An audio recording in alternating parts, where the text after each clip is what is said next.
Ça va quand même bien, les codes d'écoute au niveau de V, la station. Comment vous voyez ça, le début de saison?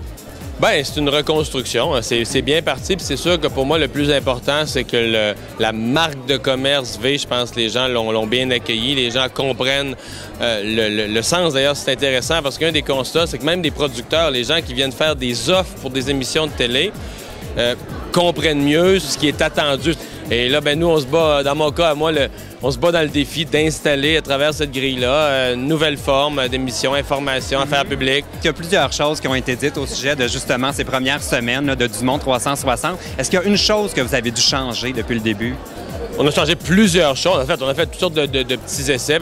La chose peut-être la plus importante qu'on a changée, on se rend compte que le public aime, quand il se passe beaucoup de choses dans l'actualité, le public aime qu'on touche plus qu'un sujet. Oui.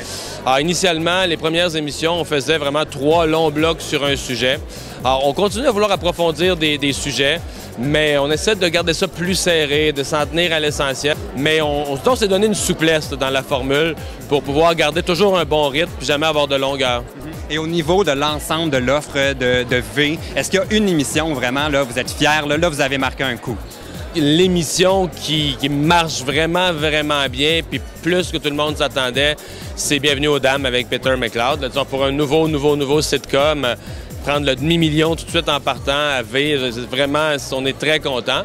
On a tous nos émissions fétiches. Là. Moi, c'est sûr que devine combien je gagne. Vous écoutez ça? Ben là, pas ce soir, là, je suis au Gala des prix Gémeaux. Non, mais pour moi, ça, c'est vraiment... c'est l'ultime plaisir coupable. Et ça, c'est l'émission où on peut pas vraiment faire un spécial vedette, hein? Ça causerait des malaises. Ah, je sais pas. Ben, en terminant, on fait le questionnaire dans ma télé. Et c'est un peu des devinettes, mais vous allez être bon pour la première question. Est-ce que vous êtes capable de me nommer une animatrice québécoise qui n'aurait jamais animé Deux filles le matin? Il y a beaucoup de chances de se tromper.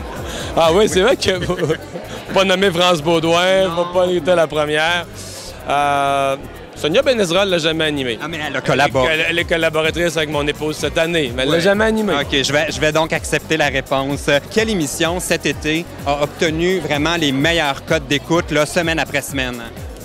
Ben, Sucré-salé a eu des bonnes cotes tout l'été, mais France Baudouin a très bien fait tout l'été aussi. Oui, mais vous étiez proche avec Sucré-salé. Oui, hein? Ah ben non, mais c'est La Roue de Fortune. Oui! Je ne commande pas. Oui, La Roue de Fortune, gros succès de l'été. Et c'est vrai, à la fin de Sucré-salé, il y avait un bum de 100 000 de plus pour La Roue de Fortune. Dernière question. Évidemment, V. On a entendu plusieurs mots. V pour, si vous deviez vous mettre un mot, V pour... Je l'ai défini. Moi, dans mon émission, mon V, c'est la vérité. Ah, bon. Je me suis approprié mon V. C'est bon. Merci beaucoup. Salut, bonne soirée. Bon gala.